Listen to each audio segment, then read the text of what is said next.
નમસ્કાર મિત્રો, હું છું સતીશ ચૌહાણ અને બનાસકાંઠા જિલ્લાના ભાભર શહેરની અંદર ખેડૂતોની જે જનવેદના છે, બરાબર, એ બાબતે અમે અહીંયા ખેડૂતો પણ છે અને ગામના એક વરિષ્ઠ નાગરિક પણ છે કે જેમણે ખેડૂતો માટે અવાજ ઉપાડ્યો છે. અને શું કહેશો તમે આ બાબતે? જે ગુજરાતની જે ભાજપની સરકાર ચાલે છે ને, વારંવાર ખેડૂતોને તો આફત ઉદાવે છે. પહેલી આફત આપણે નર્મદાની, પછી વળી કોઈ પૂર આવે, કોઈ વળી વરસાદનું નુકસાન. હવે હમણાં 15 દિવસ પહેલું મેં એક નિવેદન આપ્યું હતું. ભાભર તાલુકાના અને ભાભર શહેરના જે ખેડૂતો છે ને, એમને અત્યારે તકલીફ કઈ છે ખબર છે કે અત્યારે ભાભર તાલુકાની અંદર તાલુકાનો સંઘ ચાલે છે, માર્કેટ ચાલે છે, પછી એગ્રો ચાલે છે. લગભગ 30 થી 40 તો ભાભરમાં એગ્રો છે. અત્યારે ખેડૂતને અત્યારે જરૂર બી હાલ શું પડે છે ખબર? અત્યારે ભાભર તાલુકાની અંદર અત્યારે એગ્રો હોય કે તાલુકા હોય કે માર્કેટ હોય, અત્યારે એરિયા ખાતર માટે વળખા મારે છે. આ તમને કહું, એની પછી લગભગ આપણે 2 વાર ધારાસભ્ય જ્ઞાનીબેન રહ્યા, 1 વાર આપણે સંસદ સભ્ય રહ્યા, બીજી વાર જાણે પેટા ચૂંટણી આવીને એટલે ભાજપના આગેવાનો અમને વારંવાર ટોણા મારતા હતા કે આ તો કોંગ્રેસના સંસદ સભ્ય છે, ધારાસભ્ય કોંગ્રેસના છે, એટલે એમનું કોઈ સરકાર ઓભળતી નહીં. તો ભાભર વિધાનસભા અને ભાભર શહેર એમને પેટા ચૂંટણીમાં ભાજપના ધારાસભ્ય તરીકે સ્વરૂપજી ઠાકોરને મત આપી અને ખેડૂતે ચૂંટ્યા કે આપણે નાના મોટી સરકારમાં હશે તો કોઈ ખાતર છે, કોઈ નર્મદાનું પાણી છે, કોઈ બીજી આફતો આપણને મદદ કરશે. હું ભાજપની જે સરકારને કહેવા માગું, અને ભારતીય જનતા પાર્ટીના જે આગેવાનો છે ને, તમે આટલા દાડા એમ કહેતા હતા કે કોંગ્રેસના ધારાસભ્ય છે વિકાસ રૂંધાયરો, તો અત્યારે સ્વરૂપજીને મારી એક ખુલ્લી ચેતવણી છે કે તમે મારા ખેડૂત અત્યારે કોઈ એરંડામાં કે ગમે તે અનાજમાં આપણે ખાતર નાખવું હોય ને, તમે એરિયા ખાતર તો તમને મારા ખેડૂતોને હલાવો. મારી એક તમને રજૂઆત છે આગેવાન તરીકે. તમે બીજું તો વગર જિલ્લામાં તમે કશું બોલતા નથી, જીઆઈડીસીમાં તમે બોલતા નથી, દમણ આવે તો તમે બોલતા નથી.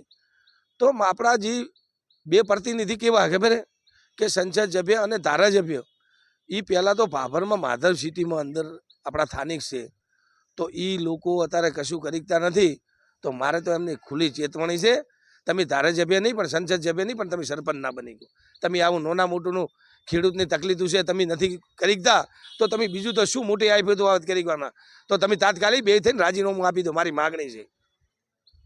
નમસ્કાર મિત્રો, આ ભાઈ આપણે હુકમસિંહને સાંભળ્યા. એમણે 2 સંસદ સભ્ય અને ધારાસભ્યને રાજીનામાની એમણે માંગણી કરી છે. અને અત્યારે અહીંયા જે એગ્રોની બાબત છે, જ્યાં ડીએપી અને યુરિયાની બાબત છે, અહીંયા સંઘ છે, અહીંયા બીજા ઘણા પણ લાયસન્સ ધારકો છે.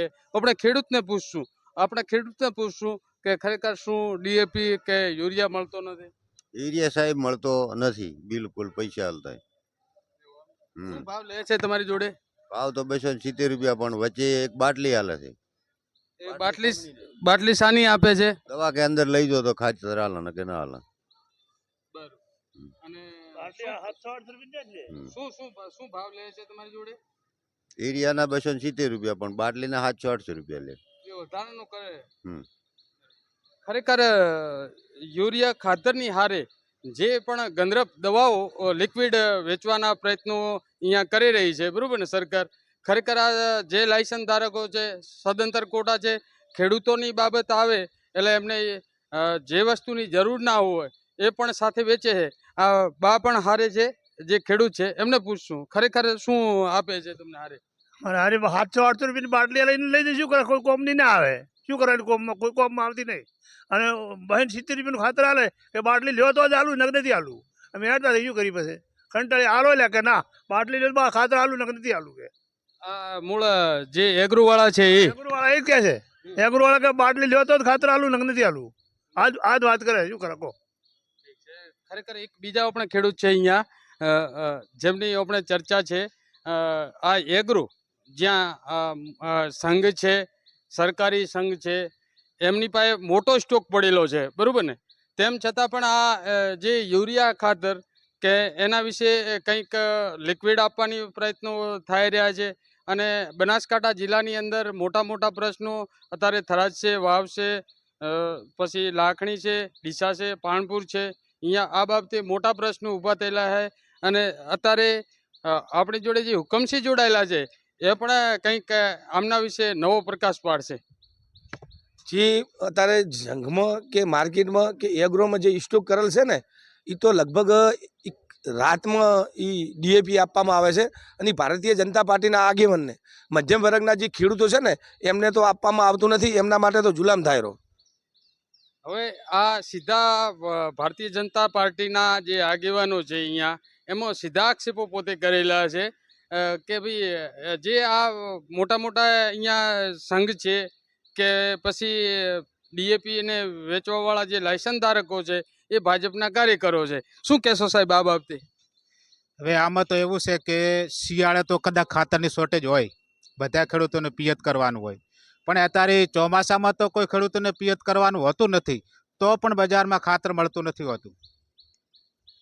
અને ખરેખર અહીંયા ખાતરનો સ્ટોક છે?